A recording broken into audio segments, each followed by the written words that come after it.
Grand Rising family, have you ever rose up in the morning with stress, fear, panic, terror, aches and pains on your body that weren't there before you went to sleep?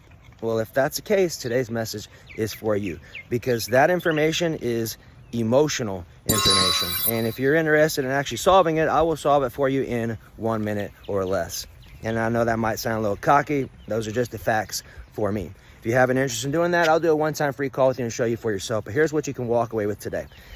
When you have certain things, and I'll give you this example. So one night I went to bed, and before I went to sleep, I had no issues. I mean, I had no neck pains, no back pains, no foot pains, nothing. When I went to bed, I had this reoccurring dream of someone stealing my almond butter all night long. Now, it wasn't about the almond butter. It was, however, about the thoughts I was having during the day of being stolen from or being taken from, like victimized.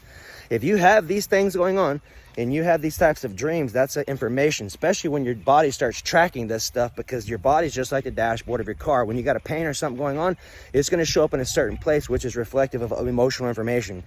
Now, just being honest with you, most people don't have emotional tools. That's why we're having this conversation. And I'll tell you this much, if you're committed to thriving and you don't have any emotional tools, you're wasting your time. Because I've almost killed myself 12 times, done crazy amounts of drugs, done 6 to 8 months in jail, like you name it, I got all the hats. And I'll tell you, after 100,000 transformations, the most important thing I take away from all that, emotional tools. Because if you don't have any, you're not going to be able to process or understand what your higher self and your emotional body is actually trying to communicate to you. And that's the problem. Things don't just show up. They are created mentally, emotionally, via lifestyle, relationships, and things like that. And where they show up, like you can see my chart right there, is actually emotional information. And I will help you clean it up. It's very easy to clean up once you understand what you're cleaning up. But if you don't know that's emotional information, it's like trying to read Japanese arithmetic when you're not Japanese, okay? Just an example for you, okay? So the last piece is this.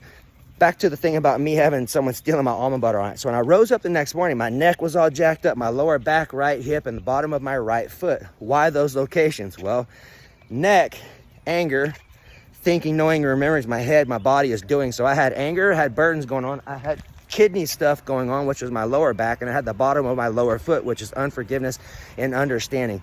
And as soon as I said I give myself permission to love my fear and my courage and my faith, I give myself permission to reflect on understanding how to move forward, bam, bam, bam, all those things went away that fast. How? Because I knew what my body was telling me.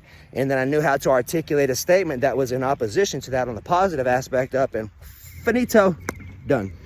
Now, you can see some of the pictures I posted, all those pictures of people who have had experiences that have gone away within seconds. Now, if you're interested in having some skill sets and tools to do this, this is what I do.